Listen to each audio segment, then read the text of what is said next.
Hello, everybody, and welcome back to another episode of At the Movies with William Fletcher. As per usual, I am your host, William Fletcher, and I'm joined this week by Mr. Harry Jobson, as is so often the case.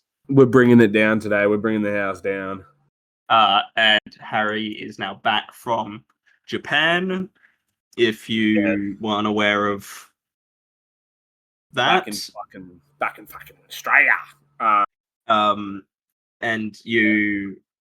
I think you had a good time in Japan, but it's the first time you'd ever been out of the country, so it was a change of pace, a bit of something different. It was cool. It was really cool. Japan was awesome. I would like to go to Japan one day. It's one of a country I'd actually like to go to at some point. Yeah, it's definitely worth it if you ever get a chance. Like, I just worked and saved for a year to go, and then spent all my money, and now I'm really sad and I've got no money. This week we are talking about Pixar film Up, because there's a new Pixar film called Hoppers that is out. Well, it's not actually out this week here in this country. It's not coming out in this country till the 26th.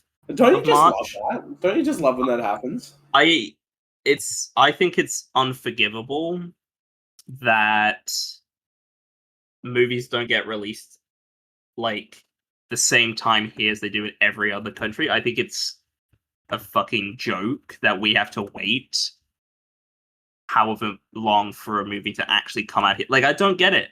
I genuinely do not understand the fucking, like, who thinks that's a good idea. Let's release this movie,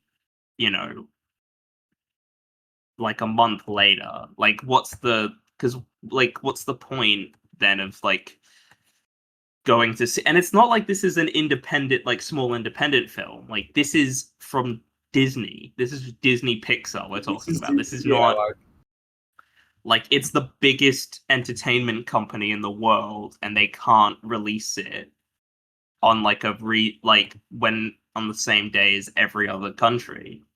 Like, it's just fucking stupid. It doesn't make any sense. I don't understand it, like, whatsoever.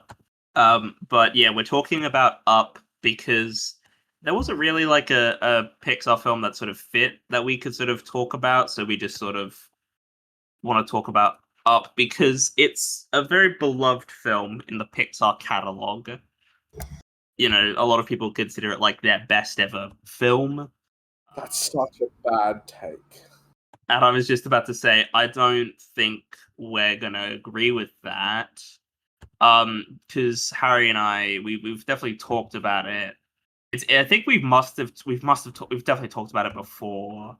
I can't remember if we left it in the final edit, but we've definitely, because we've done Pixar films before. We've talked about The Incredibles, and I feel like we must have talked about it then at some point. I feel like we must have, because. Harry has to be honest, I don't think your opinion should be controversial, honestly. I think your opinion is actually very valid. I appreciate it. This is the first person ever, like, genuinely, the first person that doesn't just scream at my opinion. I think it's I'll get into it, and I don't like. I disagree to a point. Like, I think I will end up giving this like a better score than you will. But I get where you're coming from, and I think it's a very valid point, and I think it's a point a lot of people don't even look at. They sort of look over and be like, well, nah. But I mean, we'll get into it. So, I mean, I've seen this film tons of times. I was the right age for it. Like, mid, like, 2000s Pixar. That's like the Pixar for me. That's the shit I grew up on, Yeah, but it's just like... I'm the same. Yeah, and I mean, I know you're more of a DreamWorks person, just sort of in like a general sense. I know we've talked about that before. Yeah, but when it comes to Pixar, I'm into my Incredibles, my Monsters Inc., and my Cars. I'm a traditionalist. Do you not like Ratatouille? That was... Well, I do love Ratatouille, and I do quite like WALL-E as well. WALL-E's a fantastic film, yeah. Well, people put this film in those conversations. People say, "Oh, Up." It's like one of those. It's just fucking like. It's just. Can we beat that? It's like It's good. I'm not gonna lie. Like I rewatched it, my opinion has changed a little bit. I think it's not a bad watch. And do you want to No, know no. something that my issue, as you would know, William, has always been with the logic of like, we're given fuck all time with their relationship. So, and I understand it's a Pixar movie. And like, don't get me wrong, even I, the man who fucking is a little bit of a pussy, even I get a bit upset towards the end of the film when he's reading in the back of like, and he's reading like what I'm gonna do in my future, and he's seeing that it's all him, and it's like, now you go make your own adventure, and I'm like, that's sweet if I knew the character at all. Yeah, man, this might genuinely be one of the most controversial fucking episodes because I just really think that it's like I think no, we've talked about this, and I am someone who I like this film a lot. I think this is a very good film, but I think people look at that opening 15 minutes or so and they judge the whole film based on that. And like, don't get me wrong, it's a really nice sequence. I think it's really good. I think the sort of the wordless, the montage we get, I think that's a really great sequence. I think it's nice, but like, I will also say it for a short it would be an incredible short film, like one of the best short films ever, like undeniably so. But that's not what this film is. That's the first 15 minutes of a 90-minute film. Like that's not even a third of the film. And then I understand it's because it's not really a film about their relationship, and this is sort of a newer perspective I went in with when rewatching it, is because, to be honest, it'd been quite a while. I was still holding on to this anger since I was a teenager. I was like so pissed off that people were saying that this was better than WALL-E. Shit, this is like, it's not better than WALL-E. Like, come on, people let's be say serious here. Honestly, and I mean, Coco is better. Inside Out is better. Like I can, I think that, I don't know. I find that the time that we're given with Ellie. Look, what I'm actually going to do, firstly, okay, I'm going to say the things that I discovered that I loved about this film, and then I'll get into so people just know that I'm not just hating on it. Because, firstly, and fuck it, what I love most about the film is Michael Giacchino's composing on this film is like the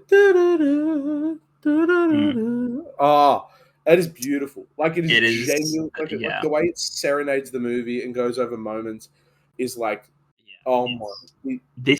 I think this is like one of the best film scores for any film from like the past 20 years. Honestly, like I think it's the best Michael Giacchino score. It's the best Pixar score. And again, this is fucking a bit of bias coming through, but The Incredibles, Coco. Incredibles is very good. I don't know. The Ratatouille's is a lot more understated. I mean, look, it's a great score though. Like it is a fantastic score. It's phenomenal. Michael Giacchino, he did win the Oscar for this film for Best Original Score, which does not happen anymore. Animated films don't win anything that isn't like international, like animated film. Sorry. But that's insane, by the way. That is such a. Yeah, no, I mean it sucks because there's been tons of animated films with great scores and great just like scripts, like great writing that deserves recognition. That it doesn't get because it's animated. Can I just quickly play devil's advocate? As much as I fucking adore, I mean, you were going to anyway, but yes, that score. You mentioned that I'm a bit more of a DreamWorks fan. I'm just like over the hedge. Ben Folds. If we're just talking about great animated stuff, that honestly might be my favorite one ever. Like out of an animated film, like besides the Shrek films, because Ben Folds like re-records his own tracks, like Rockin' the Suburbs and stuff, or Heist. Oh my god, those two!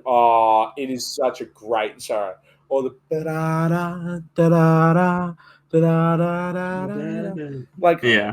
I just think when you're looking at, I just time we're talking animated scores, I've got to bring up Ben Folds. And my issue isn't within the film itself. It is, right? But it's more so Okay. about how just overrated. Mm. Yeah. It's one of those films for you where it's not even like it's a bad film, but everybody like blazes it and says it's like one of the best films like ever made, and you're just like, nah. It's alright. Like it's a pretty good animated film, bar like two major things, which is one, the thing that gets everyone at the start is the montage, which for me the biggest emotional beat is at the end of the film. I actually agree with you. I got more from the emotional moments towards the end of the film than like that opening sequence. Like, and genuinely, I think Yeah, the moment where Carl he's going through the photo book, I think that works beautifully. That is a wonderful moment. that's the moment I'm talking about. But then they instantly undercut. And I understand the film needs to get back into its pace, into its setting. But those awesome moments by a fat little Asian kid with a leaf blower attaching himself with some balloons to go get a big dumb fucking bird that he just met, based on the information of a talking dog.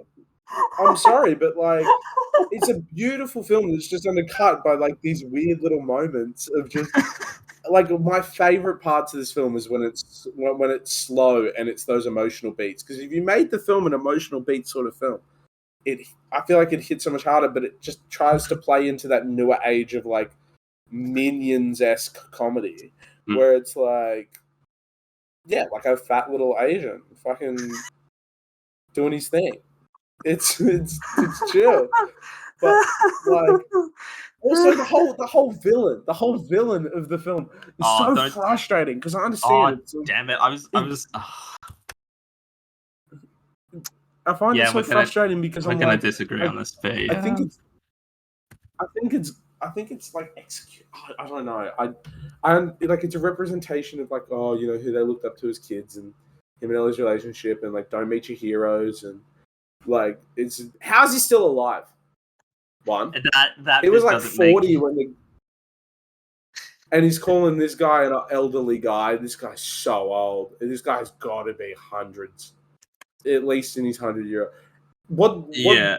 What's he sustaining himself on? Human flesh? Is that what was insinuated with the? Does he eat dog? What? But like these are cinema sins pics of like these are just being a cunt to be a cunt. But I just think that like more so having him as the villain, because even as a kid I was like, how old's this guy? That's something I was genuinely thinking. But also, give up the bird. I'm sorry, but like, give up the fucking bird. Like, immediately give up the bird. That might make me a bad person, but he's threatening to kill you. He's trying to kill you. Give him the bird. I'm so like, it's a bird.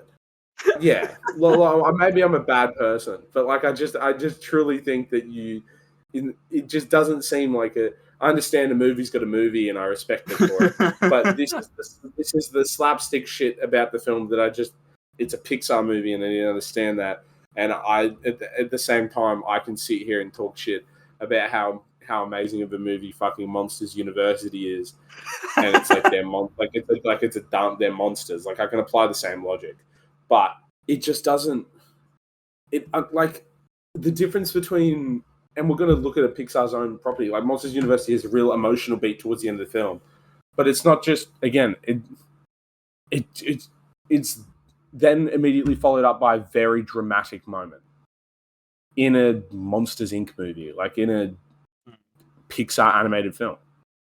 And this one's so highly regarded, maybe because it does undercut those moments, but those are my biggest gripes with the film. It's like it'll have pretty good emotional moments, and that'll just be undercut by like the fact that the movie has to movie. In the same way of like the montage, we only get a montage because we need to get into the fat Asian child, and it just straight like it. I don't know. Russell really seemed to annoy you and get under your I skin. don't like Russell. I don't like Dog. I really don't like. You don't like Doug? Oh, okay. I was gonna ask if you liked him or not because I had a feeling you might not actually like him if you don't like Russell. You know, did get a chuckle out of me the bit where they say squirrel. I'm like, not the first time he does it, and not the second time, but the time when they're in the plane and it works. I'm like, that's so dumb. That's like a Chekhov's gun. I respect it, Yeah.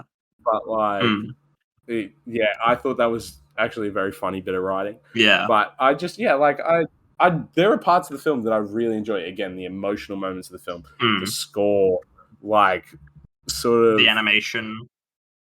Yeah, but even like the color and everything that's brought through. But even at the start of this, like the little conflicts, like the fact that they're just sending him to an old folks' home because he bonked a dude on the head. Dude was not giving him his mailbox. To be honest, free country. To be honest, I don't know why that guy doesn't give him his fucking mailbox back. It's like, but dude, that whole like the whole thing that sets off the conflict. It's just very like, like it initiates the film, but it just seems like, why? I don't know. I might just. It's a great film when it sort of discusses grief and again, an emotional moment towards the end of the film where he's looking through the adventure book is beautiful. I think that is under that, but like there are just certain fucking like I love the idea of a shot of him walking through the forest with a big tree behind him, like, with his house behind him. I love that. Like he's got his house on his back. Yeah, but there's fucking what's his name? The fat Russell fucking Russell. Yeah, Russell running like.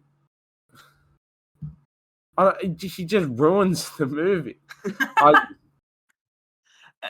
Can I just ask? Do you find that like, I don't know. For me, kids in movies, like kid characters, they can really make or break a movie. Like I can either find them. I was gonna say, does he break the movie for you? Because there are definitely films that I've watched that I'm like, man, this would be just so much better if they got rid of this fucking tumor of a child character. Like, honest to God, it would make the movie so much better. I'm trying to think of an example where a kid has made the movie that wasn't the protagonist, where like they've added a child and it made the movie. Well, I was about to say Deadpool 6. 2? Deadpool 2, yeah. He's not the protagonist. Yeah, but I was going to say Sixth Sense, but I mean, he is. I guess the question is, do you consider him the protagonist or Bruce Willis the protagonist of Sixth Sense? Yeah. I'm trying to think of films where they've added a child to be like, and it's like an active character. And I guess Boo from Monsters Inc., but. Yeah, but she also is a big part of the plot. Like, the whole plot is around her. Yeah, but she doesn't piss me off like Russell does. That is true. She's a toddler girl that squeals, but like is infant. This guy, this little fucking guy. I just don't like the kid. I feel bad for him. I really do. I think I don't know. He just annoyed. He just pisses me off. Him and Doug. They give him like an emotional moment, kind of, but they never really touch on it. And I think it's a really good like. I don't know. I think the film has a lot of merit, but I don't think it's top 5 Pixar. I don't think it's top 10. I really don't. I don't think it's. When I was in my teens, I used to say this is one of the worst films I've ever seen. That is a lie. Okay. Looking back, rewatching the film, I was wrong. All right. Is genuinely a great film. I love the score. No, it's a good film. I love the score. Yeah. But I'm frustrated with the way people speak on it. Like it's the there's a lot I really love about this film, but it is not top 5 Pixar. Like top 10, I can go with that, but like this is not the best. This isn't close to the best Pixar film by any stretch. I have Cars 3 above this movie. Oh my god. Cars 3 is good. I'm sorry. Watch it. It's good. Cars 3 is kind of the best Cars movie, and that might be controversial to some, but I stand by that. It's the honestly. second best. I don't, the yellow car is not as. I'm not saying that. That's outrageous. I mean, And but yeah, I mean, we talked about The Incredibles like a couple years ago now.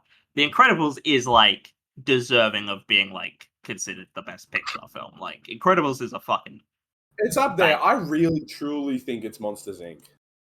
I mean, The more Monsters that I Inc. is watch very good. it,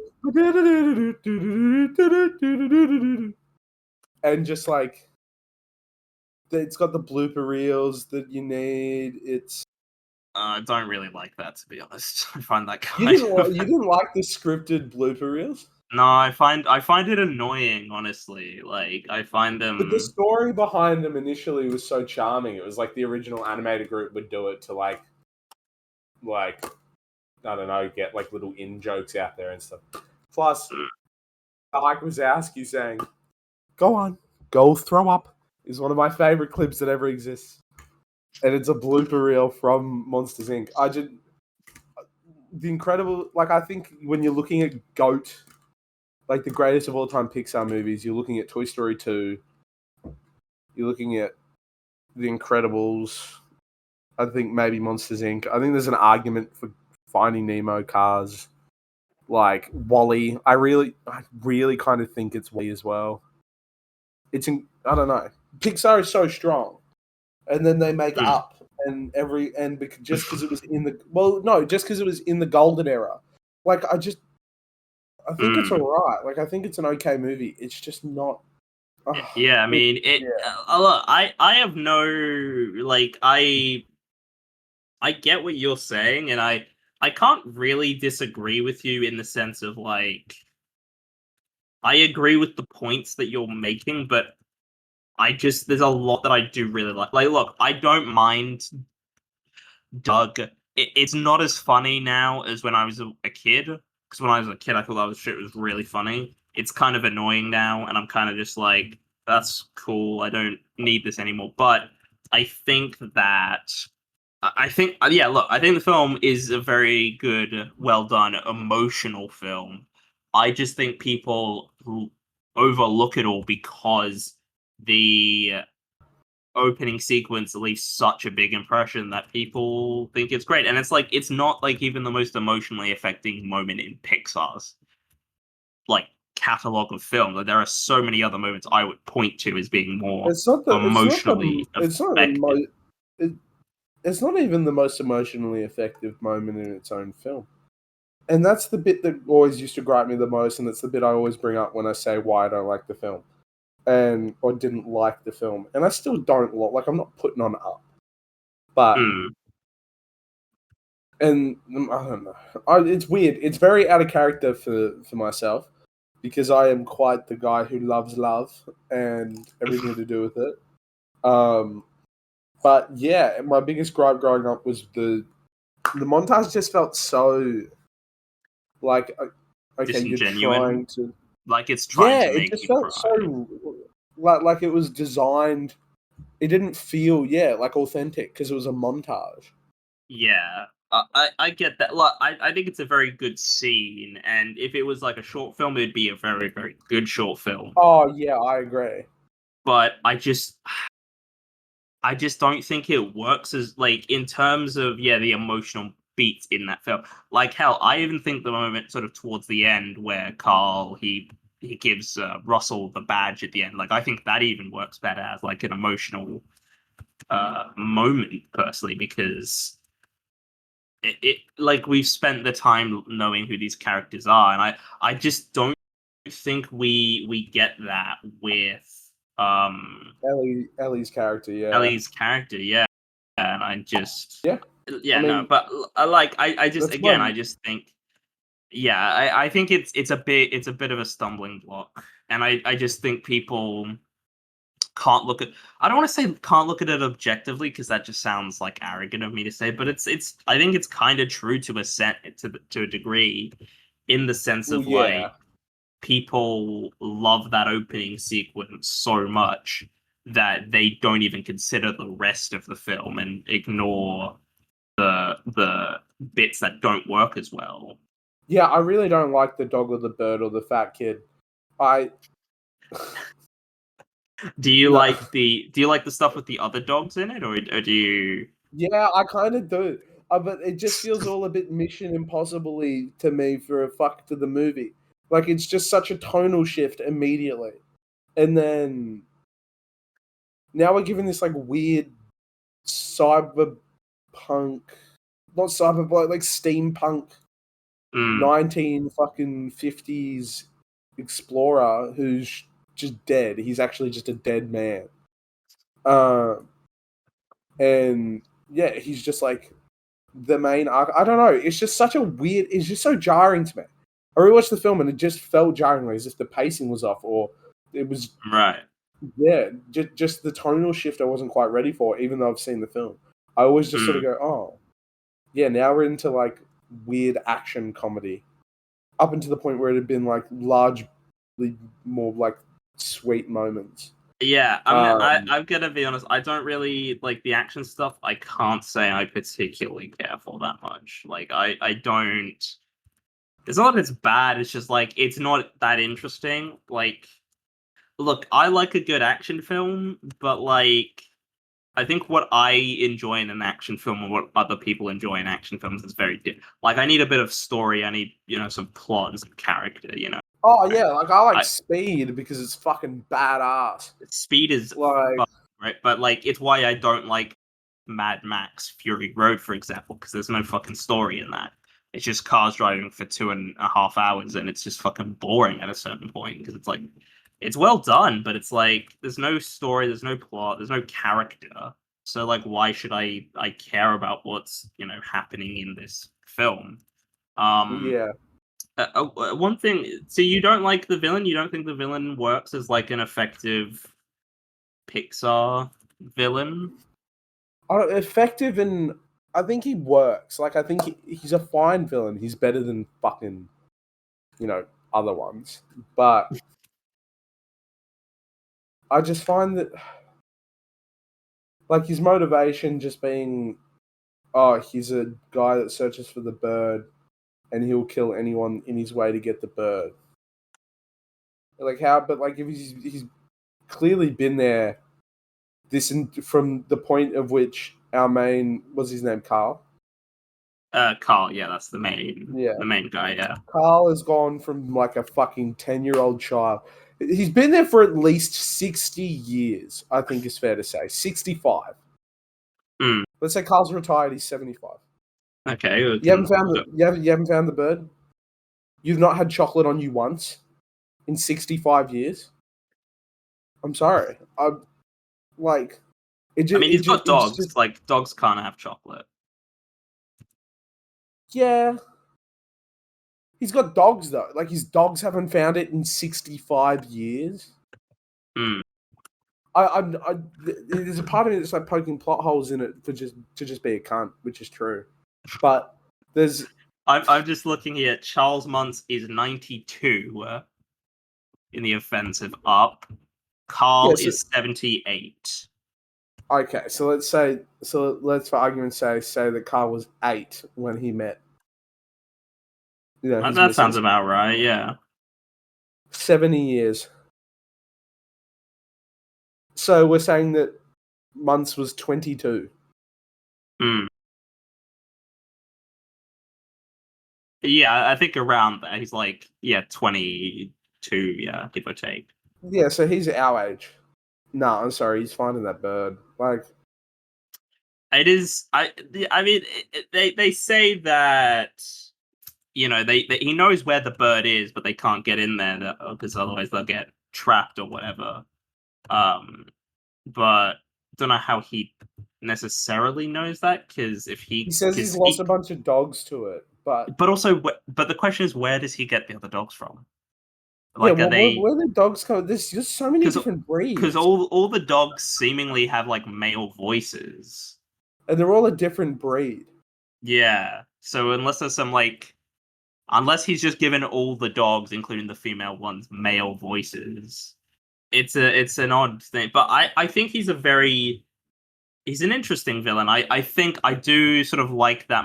I know you were just saying you don't really like it, but I actually do like the stuff where he's Well, he's basically saying, "Oh yeah, I killed these other explorers because they were going to come for my bird," even though there's like no reason to assume they would be there for the bird because they would not believe it exists, and the things that they say they're doing like do make a lot of sense. Like I think that's very. I think that is. I think Christopher Plummer being the voice, I think he helps. I Yeah, think he's got a very good voice for this. And look, I don't think he's like an all-time great Pixar villain. Like, I used to look up Pixar villains. He's not quite near the top of the list, you know. I definitely say Syndrome's up there. yeah. I'd put Randall up there. The better villain, the bigger villain here is society and the man trying to take his house and just put up skyscrapers. Fight the power guys, and everyone puts their fists in the air, and then Donald Trump stops existing. But like, yeah, I Donald Trump, Pixar villain. Well, he was a Back to the Future villain, so he could be a Pixar villain, I reckon. Yeah, he was also kind of a Home Alone villain, but No, I will say I do like the other dogs. I think the other dogs are actually much more funny and much more entertaining. I think yeah, I they just don't were like the way they've structured Doug's voice. You are a master, so I'm like, no. Why did none of the other dog? Is Doug slow? He's slow, right? Like that's the point. right. Yeah, because none of the others really talk like that. Yeah, all of them have sort of developed mentally. Yeah, and I do like the running joke of the dog with the squeaky voice. Like I like Yeah, it's not a particularly unique joke, but it just works because it is actually funny. And it's just making a voice squeaky is just inherently funny. Like like it's simple and it's silly, but it works for a reason. Like it's a good joke for a reason. But yeah, I think that like look, it's a good film. In places it's a very fucking great film. In fact, it's just like I don't know. It I am surprised at how beloved this film. Like this film's got a 98% on Rotten Tomatoes. that's what I mean. Let me see where that ranks compared to the other Pixar films, so we can like properly assess this. Because if I don't think it's the highest one. Okay, it is tied for uh third. So above it, we've got Toy Story and Toy Story 2, both at 100%. I think that's pretty fair. Yeah, Toy Story 1, basically a perfect film in my opinion. Toy Story 2, very good. Very, very good. Um, then Finding Nemo, 99%. We talked about Finding Nemo last year, it would have been now. I can't remember where you landed on Finding Nemo. I think I'm a fan of Nemo, not Dory. I don't like Dory really. I mean, I don't like Ellen. I think Ellen's well, no one likes Ellen now. But like, I didn't You used to be able to see. do just the most fucking white people shit and end up on Ellen. It was crazy. Just Yeah, do the whitest thing ever, like you fucking twerking to your washing machine song going off, and then you just end up on Ellen, and she just yeah, gives your family yeah. $10,000. And then Up has a 98%, and it is tied with Toy Story 3 and Inside Out. Toy Story 3 and Inside Out. I mean, Toy Story I 3. think Toy Story 3 is so much stronger. Toy Story 3 might be my favorite Toy Story film, honestly. I think 2 is better, but I don't disagree with you at the same time. Like I think that's fair. I think, and there was no other Toy Story films after 3, guys. Um, Yeah, it's weird you'd even need to bring that up. I don't remember there being there. yeah, there hasn't been true sequels, and they would never do spin-offs because that story's ended. Mm. But I mean, yeah, just like for comparison, Up is above Coco, The Incredibles, Ratatouille, Monsters Inc., Soul, Wall-E. Finding Dory has a 94%. What the fuck is that? That is insane. That is actually insanity. That actually doesn't make any sense to me. How does that work? Finding Oh, Dory. yeah, Finding Dory, 90 something, That film 94%. fucking sucked though. And I'm just looking at this list. Monsters Inc. is 22 on the list at 80%. Like, come on. It's better than at least one of the films ahead of it. Like, come on. I mean, that's crazy, though. Like, my God. It's better. Oh, for fuck's sake, Turning Red, 95%. Turning Red's not that good. People stop acting like it's a good film, for Christ's sake. Like, I know it's about, like, growing up as like a teenage girl, but it's like I'm not that, so I'm not gonna like it. I Like don't. because it just doesn't. I'm not that, so I don't care. Well, no, the thing is I think Pixar is very good at making stories work, even if you can't directly relate to them. Yeah. And and Yeah. look, I'm all on board with the film being made. Like just because I can't relate to it personally doesn't mean it can't be a great film. There are films I've seen where I don't really relate to them and what's happening, but like they're still great films that I love and think are great. So it's Yeah. just also Cars is fourth from the bottom. Cars is 26th and it's got a 74%. That is an awful positioning for Cars. Cars is top 3. The Pixar, I'm only sorry. ones below Cars 1, Elemental 73%, Cars 3 70%, and Cars 2 40%. So the Rotten Tomatoes really does not like the Cars franchise. Man, people just don't get cars. People just don't get cars. Like, I'm sorry, you just don't get it. I don't know. It's just, and the thing about Up, right, is people consider it like this all the time. But whenever people talk about Up, they only ever talk about that montage sequence. They don't talk about anything else That's in the what I'm film. saying. It's like Up is like Pixar's Avatar. No one actually knows what happens. Like, ask someone the plot points to Up that hasn't seen it in a little while, and they won't be able to tell you. Or they will, but it'll be bad. Like, okay, what's the fucking old guy's name? I bet you they could To tell be you honest, Russell. I did not I forgot I did not remember the name until I started watching it. Like the name did not it's not a name I remember. Like and it's like and there are Pixar films where I remember the characters' names and I can go years without seeing them and I can still know the characters and their names. Like Up I just don't a bit again, like who is gonna remember the name of the characters in Up? Like I feel like people are closer to remembering the name of Doug than they are like the protagonist or the kid, Yeah, but you Um remember. But yeah, but you remember like look at other foundational Pixar movies. You could name the main cast. Like, well that's it. Who is like a name actor? Like I didn't really know any of the actors in this film. These aren't like big and that doesn't necessarily mean a film is better or worse for, that. Um no, I agree. Like, you're right though. like It's yeah, not a but like, like like Toy yeah. They Story don't has have Tom Hanks or they don't have Tim Allen, they don't have Wallace Shawn, they don't have Jason Lee, Holly Hunter, Samuel L. Jackson, Owen Wilson. There's others that I'm definitely forgetting. John Goodman, Billy Crystal, Steve Buscemi, Albert Brooks, like there is like and that's not to disrespect these actors or yeah. anything. Even I think I remember quite a good cast for if you just indulge me for a second. Okay. Yeah, Bob Odenkirk, Holly Hunter, Craig T. Nelson, Brad Oh, in Bird. Yeah, Incredibles 2, yeah. yeah. Fucking Bob Odenkirk. Incredible, incredible. The Yeah. Incredibles 2 holds up a lot better than you remember.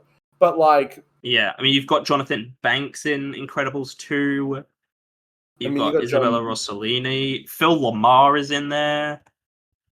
I Can't go mean, wrong. We've always got in almost every other Pixar film John Ratzenberg, which you need. Is the other one he's not in Coco? Yeah, but like I don't know if he would have done a South American accent. Like I just don't know if that would have been okay. Yeah, I'm actually gonna look up his films because I think he's been in almost every Pixar film.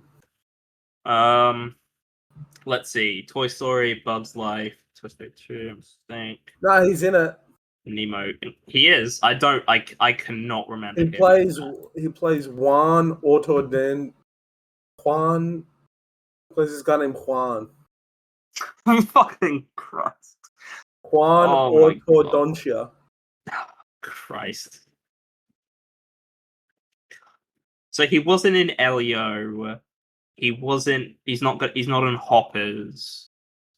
I think He's not in Turning Red. He's not in Lightyear. So he's not in like a lot of some of the more recent ones. I mean, also those are more like ethnically diverse films. Yeah, it's hard for him to.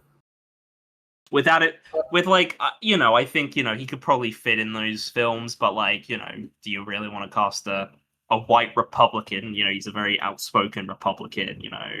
In a film about Asian American families.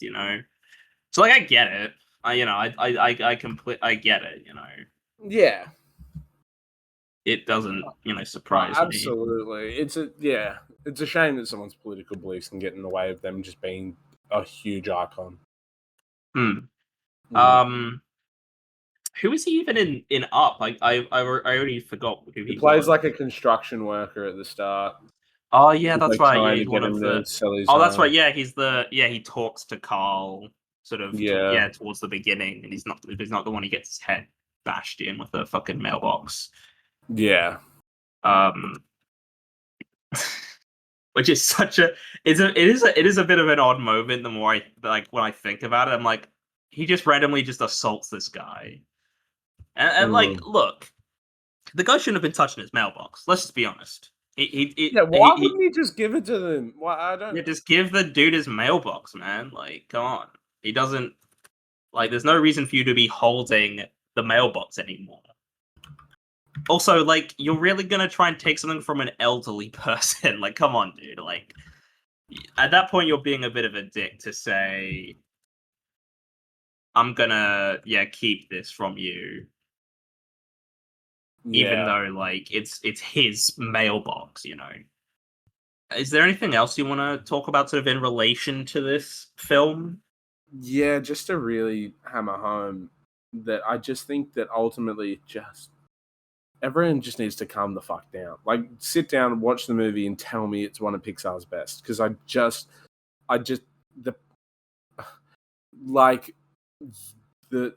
every time though, like that, the composing of it is it's so well done. But the rest I just find can be quite. Not the rest. I just find moments that it can be quite jarring, and I don't have any of those moments with like. I don't know. Maybe I just didn't like this film much as a kid, and I don't carry that bias through, and now I just sit in a weird sort of space. But yeah, like I thought it's completely serviceable. If I was to give it a rating, it's like a 7 out of 10. Maybe a 6, and I think 7. I'd say 7 out of 10. And 6, 7.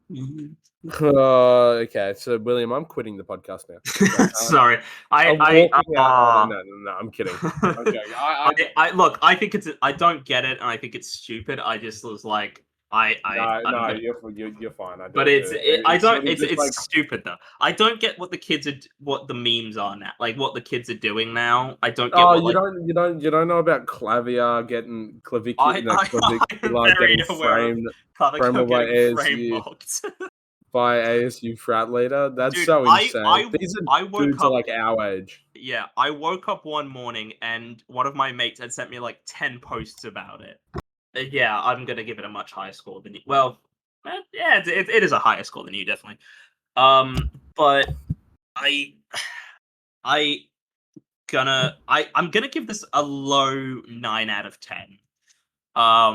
it's sort of flip-flop between that and an 8 for me. I did really enjoy watching it. Honestly.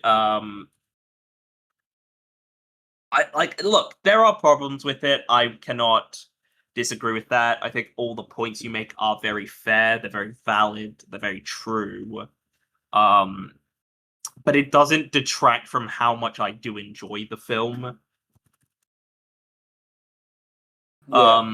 Yeah, I think that the emotional beats, I do like them.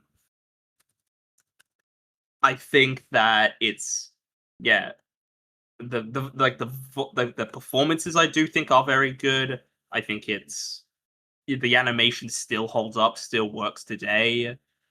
Um, music's nice. But yeah, it's not like a top 5 Pixar. It's maybe a top 10 Pixar. I can allow that, but definitely not a top 5 Pixar. Yeah, I mean, I can respect that. Yeah, I think it's a good film. It's a very good film, in fact, but it ain't a 10 out of 10 masterpiece because some people think it is, and it just is not. But we are talking about Hoppers because there's a new Pixar film.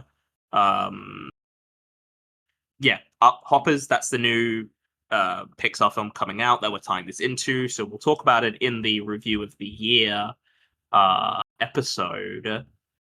I mean, I don't really know much about it, honestly. And also, I'm so indifferent on Pixar now. I think we've talked about this, but Pixar just ain't they ain't putting out the masterpieces, the heaters like they were 10, 15 years ago. And it's really sad. It's really sad because they were incredibly consistent for an incredibly long period of time. And now it's just like, why, I don't, yeah. Yeah. It's just frustrating, but Oh, absolutely. Like, but hey, again, at least we're chilling down here. Like, um, but yeah, I mean, do you have any final things you'd sort of like to say before we wrap up? um, yeah, DreamWorks is better. Anyone who We would like to have like a one-to-one debate, it, don't hit me up because I just can't be bothered to do that. But I mean, we also should really do another another DreamWorks film at some point.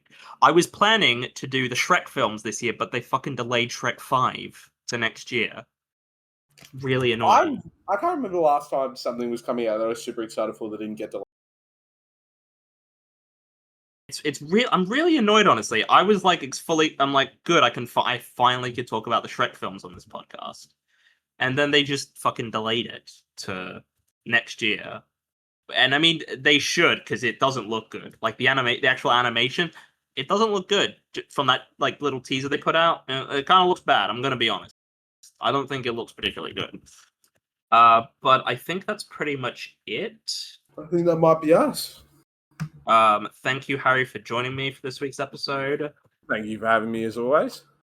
Thank you all for listening. I hope you have enjoyed this week's episode, and I will see you all in the next one. Goodbye.